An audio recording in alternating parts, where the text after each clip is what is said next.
আসসালামু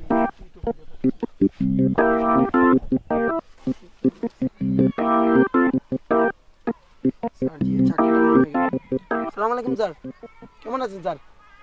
জি স্যার, জি স্যার, ভালো আছি স্যার। আমাদের এলাকায় তো স্যার কোনো ঝগড়া ঝামেলা নেই স্যার, কীভাবে আমি রিপোর্ট পাঠাবো স্যার? জি স্যার, আমি অনেক চেষ্টা করছি স্যার।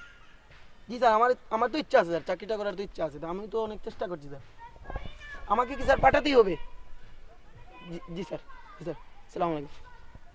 তেমন পর কিতা যে করতাম রে, কিলা যে একটা রিপোর্ট পাঠাইতাম, মার করিয়াও কোনো গোমর না, রাজনৈতিক এখন সমঝোতা বাড়ছে, ঐক্যফোন কি মিল বাড়ছে, কিলা যে একটা রিপোর্ট পাঠাইতাম। ও একটা গরু পাইছি, গরু রাখালো আত্মজীবনী লিয়া পালাইম, চাকরি গেলে যাবি।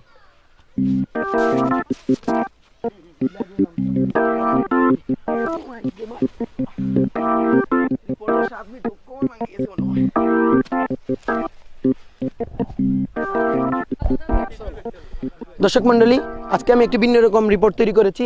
এই রিপোর্টটি একটি গরু, একটি রাখাল ভাইয়ের আত্মজীবনী। এই রিপোর্টটি আমি আপনাদের কাছে পেশ করব। এখন দেখতে পাচ্ছেন আপনারা একটু গরু এবং রাখাল ভাই আছেন এবং লেদাও আছে, তিনি গরুটার গলা হাতাচ্ছেন। এখন আমি রাখাল ভাইয়ের সাথে কথা বলবো এবং গরু ওনার আত্মজীবনী নিয়ে কিছু কথা আপনাদের সাথে শোনাবো। সালাম আলাইকুম ভাই, কেমন আছেন ভাই? আলহামদুলিল্লাহ ভালো।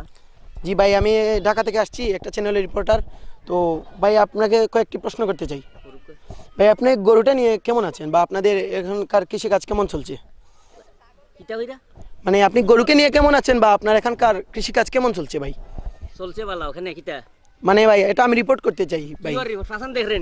ভাই কি বলেন ভাই? দর্শক মন্ডলী, আপনারা তো দেখতে পাচ্ছেন, ও মাই গো, আমাকে কিভাবে মারা হচ্ছে।